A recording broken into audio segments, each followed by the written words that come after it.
Bismillahirrahmanirrahim. Alhamdulillahirrahmanirrahim. Wassalatu wassalamu ala asyrafil anbiya'i wal mursalin sayyidina wa maulana Muhammad ibn Abdillah wa ala alihi wa sahbihi ajma'in, amma ba'du. Yang saya hormati teman-teman segenap pengurus dari GTK-HNK 15 Kabupaten Mojokerto, FKHM dari Kabupaten Mojokerto yang siang hari ini juga hadir.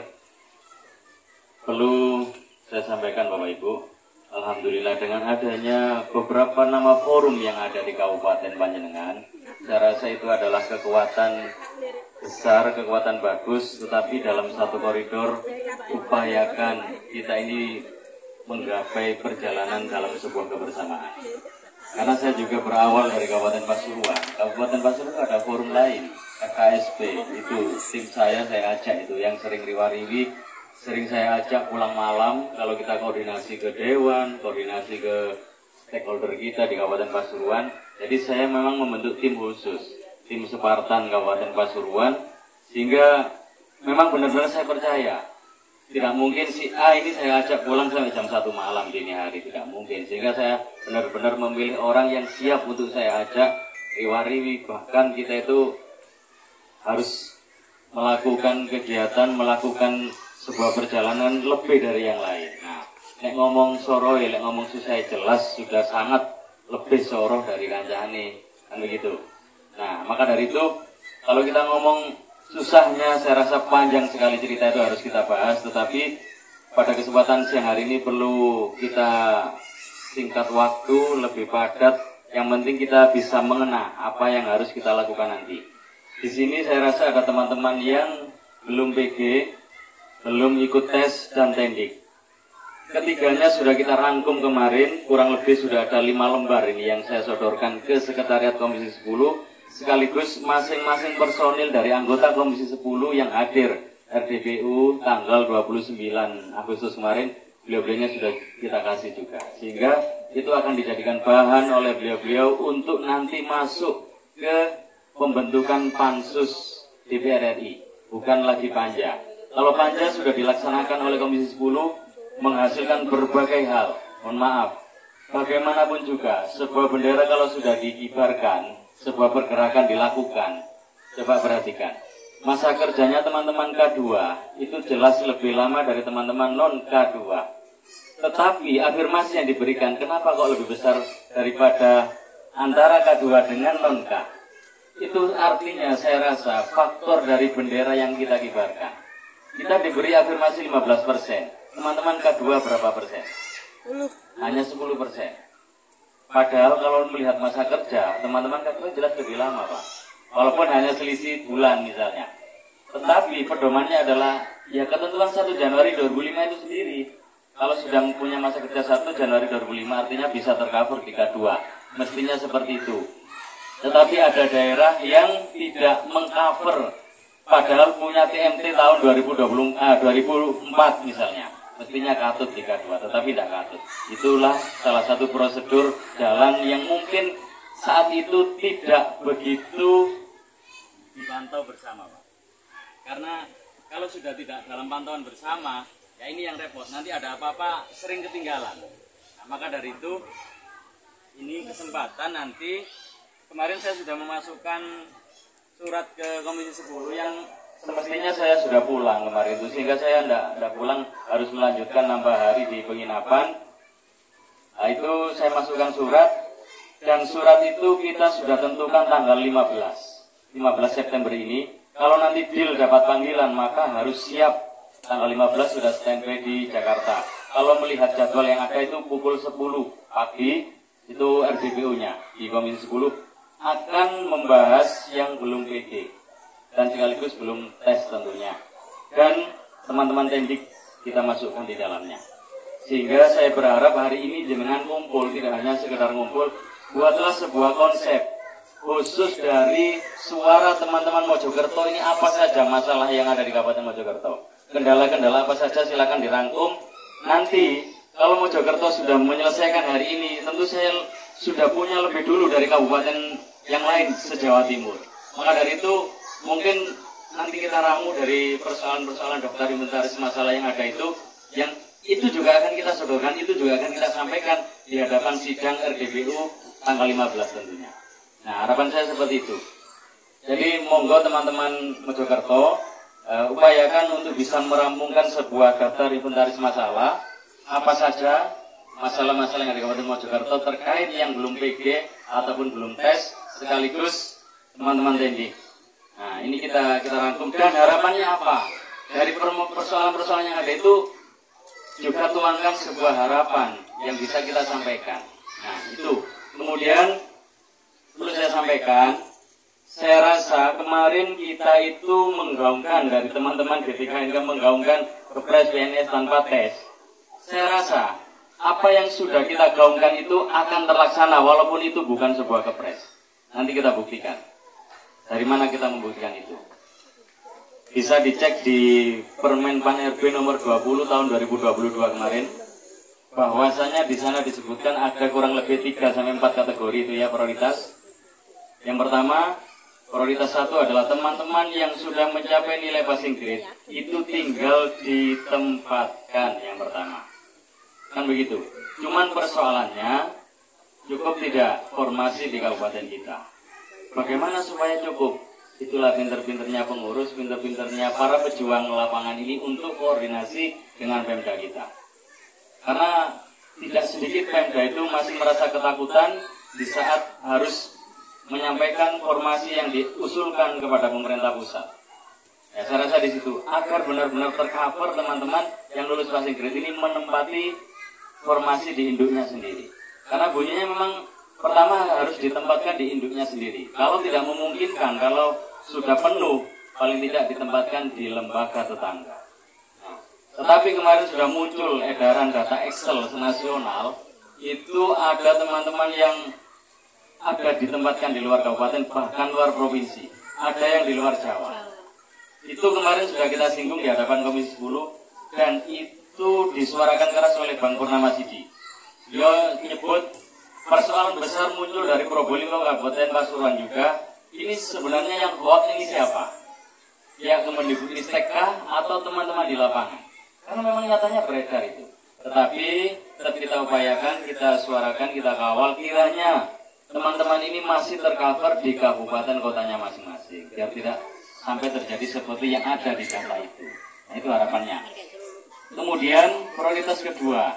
Prioritas kedua itu bagi teman-teman baik K2 atau non-K ya ataupun yang sudah lulus BPG tetapi punya masa pengabdian minimal 3 tahun. Kalau sudah ngomong minimal masa kerja 3 tahun, nanti seleksinya adalah seleksi verifikasi, bukan seleksi tes.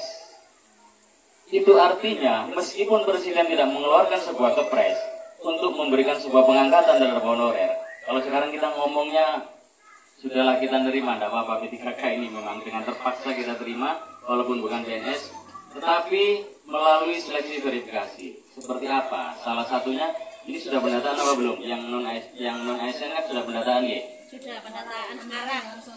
Baru kemarin sosialisasi. Baru kemarin. Pasuruan sudah 2 kali sosialisasi karena kemarin kita sudah mengumpulkan berkas. Berkas-berkas sudah dikumpulkan ke dinas sesuai dengan permintaan BKPSDM. Cuma ada revisi, ini dibenahi lagi karena kode data kita itu awalnya 4.000. Katakan BPSD operator itu kodenya apa gitu kan, itu kemarin cuma 4.000, sekarang sudah kodenya ditambah 6.000 sekian. Maka dari itu ada revisi seperti PGSD saja kurang lebih ada 3 macam. Maka di saat harus isi data Excel itu benar-benar sesuaikan dengan ijazah jenengan yang jenengan ampuh. Karena kita ngomongnya guru kelas SD gitu. Iya memang. Tetapi bunyi kita itu di ijazah S1 pendidikan guru sekolah dasar dalam kurung PGSD ya. Yang itu yang harus kita pilih. Jangan pilih kelas SD. Nah itu salah satu contoh. Ya, jadi benar-benar biar pas di dalam pendataan itu. Jadi kita berpedoman pada Permen Pan RB nomor 20 tahun 2022 itu dengan catatan seleksinya adalah seleksi verifikasi, bukan seleksi tes. Terus yang dites siapa? Yang dites adalah teman-teman yang punya masa kerja kurang dari 3 tahun. Baik itu negeri ataupun swasta. Jadi swasta itu nanti porsinya di sana. Kalau masih ada sisa formasi dari daerah kita. Nah, maka dari itu saya rasa ini sebuah pengangkatan. Cuman prosedurnya, ayo kita verifikasi itu, penilaian oleh kepala sekolah, mungkin juga nanti ada penilaian dari teman sejawat. Jadi api-apilah dengan teman sejawat. Nah, kurang lebih seperti itu. Ya, bisa jadi itu kalau diterapkan betul, ya wis ada penilaian dari lembaga itu selain nanti diverifikasi oleh dinas, kemudian baru BKPSDM meluncur ke BKN atau pusat, larinya ke Kemendikbud atau nanti masuk ke Panselnas, cara seperti itu. Nah, maka dari itu ya inilah harus dilalui verifikasi itu. Nah, ini yang tentu bagian dari yang bisa saya sampaikan. Dan kemarin perlu saya singgung untuk teman-teman Tendik. Nasibnya kan belum jelas mulai kemarin. Sudah ada seleksi 1, 2. Bahkan tadi ada pertanyaan, ada enggak tahap 3? Tahap 3 itu dijadikan satu dengan tahap 1 yang ada di tahun 2022. Sehingga menjadi buramlah bunyi tahap 3 itu. Sehingga tahap 3 kalau menurut saya akan fokus dulu pada teman-teman yang sudah PG. Itulah penempatannya, anggap saja itu tahap 3 untuk menempatkan teman-teman yang sudah PG. Sekaligus ada sisa formasi kelebihan. Ya, narik-narik teman-teman yang belum PG. Nanti akan di sana. Ya. Teknik bagaimana? Teknik kemarin sudah disuarakan di Komisi 10.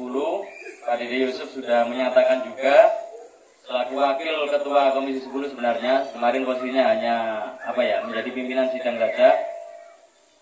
Teman-teman Tendik agar bisa juga mengikuti seleksi ASN ini, walaupun itu entah seleksinya nanti verifikasi atau bagaimana prosedurnya, karena apa yang mungkin misalnya teman-teman Tendik itu yang di luar operator kok harus diseleksi pakai tes misalnya, apa yang mungkin kayak penjaga BPSD, satpam dan sebagainya, kalau itu nanti diterima agar tidak di outsourcingkan itu, ya maka dari itu ya harus ada regulasi yang jelas. Kemarin sudah disiapkan, nanti teman-teman Tendik supaya benar-benar aman harus ada cantolannya dulu. Di mana diletakkanlah di undang-undang itu dibuat pasal turunan. Kalau sudah ada pasal turunan maka sudah menyebutkan Tendik secara khusus, maka itulah yang harus dilakukan. Nah, maka inilah Pak kesempatan Tendik. Nanti kalau pasalnya itu sudah ada pasal turunan, otomatis Tendik sudah tercover di dalamnya. Dan prosedurnya tinggal diikuti seperti apa prosedur berikutnya. Nah, saya rasa seperti itu. Jangan merasa capek ya, jangan merasa lelah. Ya inilah sebuah perjuangan. Kok ngenteni di tempat nodok itu kesel sana. Yang PG bu ya. Apalagi aku iki lho sing dorong PG iki yo kesel. Mari tes ning Indo Kak, PG yo kesel. Entah faktor memang nggak dapat afirmasi, entah faktor memang nilainya nggak cukup. Ya kan bisa juga itu faktornya. Nah, gimana bisa cukup Pak nilai saya? Wis aku iki bendinane wis selalu terforsir tenaga dan pikiran saya melaksanakan tugas selain tugas di sekolah. Sing harus jualan, sing harus ngeramut di rumah koyo ini, tugas di desa dan lain sebagainya, banyak sekali tugas sehingga sangat menguras sekali otak dan tenaga kita misalnya. Ya itu memang sudah lumrah. Apalagi usianya memang sudah di atas 35 tahun, di atas 40 tahun misalnya. Ini sangat menguras sekali otak dan tenaga kita. Bagaimana kita harus bersaing. Jika kemarin teman dari Tuban itu hampir saja juga menangis di hadapan Komisi 10 itu gara-gara kalah dengan muridnya.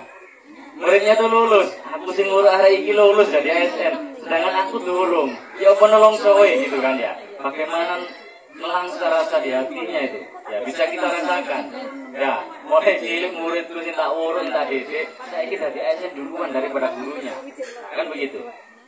Nah, kemudian monggo nanti bentuklah koordinator kabupaten dari Mojokerto ini yang belum PG, sehingga nanti nama itu bisa dikirim nomornya ke ketua umum di Jakarta dan dimasukkan grupnya ketua-ketua se-Indonesia. Ketua-ketua dari masing-masing kabupaten kota se-Indonesia, nanti koordinasinya lewat sana. Nah, ada apa-apa, koordinator itulah yang nanti menyampaikan ke bawah, dan tentunya monggo koordinasi dengan wanita selaku yang punya pengalaman kemarin perjalanan. Sekaligus mungkin FKHM ya, benar FKHM mungkin ada ketuanya juga sama-sama koordinasi. Ya, kita ngomongnya sekarang ini ngomong saja yang belum PG gitu. forum lokal kita itu kita taruh di nomor 2. Jadi kebersamaan yang kita jalankan sehingga kita melangkah itu arah tujuannya sama meskipun beda bendera. Jadi kita harus benar-benar terbuka. Hati kita, pikiran kita, pergaulan kita harus benar-benar terbuka satu sama lain. Saya sama kok, saya itu sama. Di Kabupaten Pasaman juga ada forum lain. Tapi ya ada di forum itulah di saat dibutuhkan levelnya provinsi, maka level forum kabupaten ditaruh dulu. Ya kita maunya provinsi, nasional, Jakarta gitu ya. Ya sudah, forum lokal ini kita taruh dulu. Tapi kebersamaan kita kedepankan untuk melangkah bareng-bareng. Nah, saya rasa seperti itu nanti bisa ditambahkan oleh Pak Tio. Sementara yang bisa saya sampaikan dari hasil rapat di Komisi 10 kemarin ya, di Komisi 10 yang perlu kita tekankan kembali adalah teman-teman teknik nanti akan dicarikan cantolan, dibuatkan cantolan melalui pansus, panitia khusus ya, lintas komisi, rencananya Komisi 2, Komisi 4, 8, 10, dan 11. 11 ini terkait anggaran. Anggar. Wakil Jawa Timur, Bang Purnama TV itu ada di Banggar. Ya, jadi beliau tahu terkait keuangan yang ada di Banggar itu, dan itu bisa menyuarakan apa menjadi suara kita semuanya.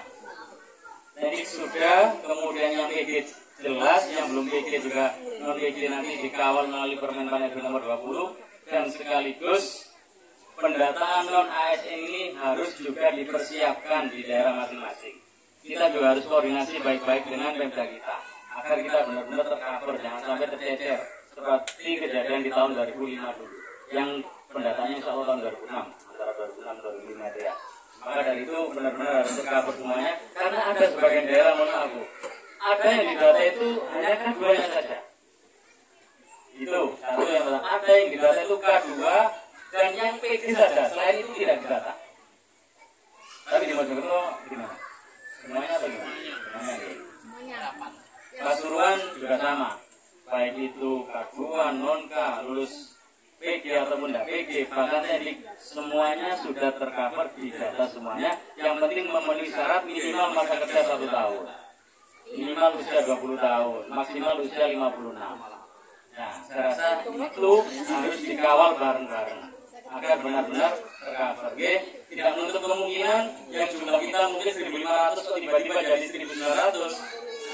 Di luar jangan ikut-ikut, pengurus jangan ikut-ikut, forum jangan ikut-ikut, jaga nama baik forum. Itu urusan tambah-nambah, urusan siapa saja yang itu biar mereka akan terseleksi oleh Allah dengan sendirinya. Saya rasa terkait tidak semuanya bisa saya sampaikan apa yang kita laksanakan kemarin di Komisi 10, nanti mungkin bisa melalui tanya jawab. Saya rasa itu dulu. Mohon maaf. Saya ini Assalamualaikum warahmatullahi wabarakatuh.